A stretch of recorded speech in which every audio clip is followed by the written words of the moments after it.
what does repp stand for? Repetition, reproduction. Yeah, I think repetition is main. Okay. Representation. So how has the workshop been? That's good. Very good. Yeah, the participants have taken over a bit. Okay. Which is a good thing. Yeah. So if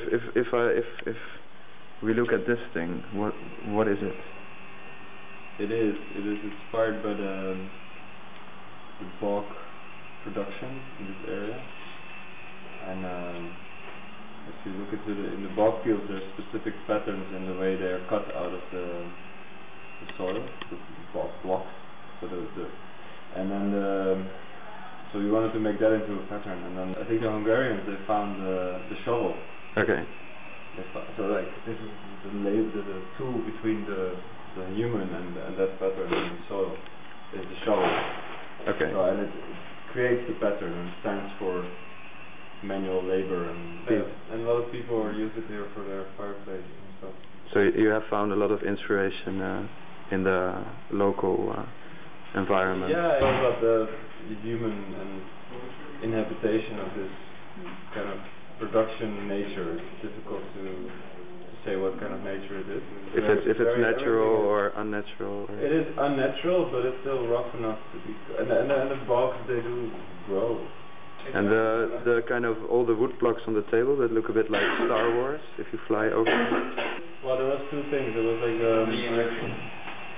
this big black nature inhabited by an assembly, like a concentration of materials from that area. So people collect stones to make a wall or collect stones to make a house. Yeah. And the house is this kind of small white object in this big nature, let's say. Big sky and big mountain or bay or wherever. You know, the lighthouse, the farm, it all has this kind of, it's a small intervention, let's say. But they also form kind of a pattern, a repetitive pattern on the landscape. But there's not it's kind of anti-open. And so it came from that, and also that the assembly of the stones, although there's no master stone, there's no true stone, but they do collect them in a way that they find a regular pattern. Like they have a series of rectangular stones and then another type stacked. Yeah. So they actually become a graphical pattern. So stones, if you complete. Yeah, round stones. And so they're sorted in some kind of category, and that's what the wood blocks represent. They also found on the Easa side. And the carpet, and that came from. Well, there's two things there. There's the knot, which is used as a pattern a lot in the Celtic patterns, which are actually a revival from the 1830s and the 1890s. Okay. They were kind of to anti-England, like dig up the Gaelic stuff or Celtic stuff, and then they kind of transformed into this Gaelic renaissance in art. But it was very fake actually. And the other thing is that the fabric it refers to a local poncho which was made by the women for their sailormen.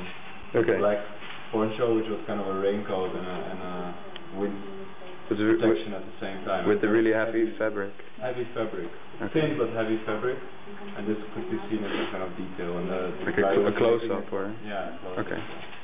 So yeah, but it's also supposed to be like a warm tradition of weaving here in Ireland. Also the weaving, the best weaving thing. So it's kind of like all about traditions, you know, which we show in patterns. Yeah. It is about it. It's about identity in a way.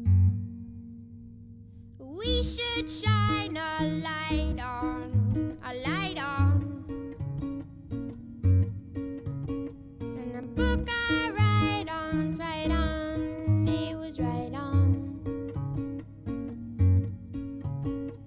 We should shine.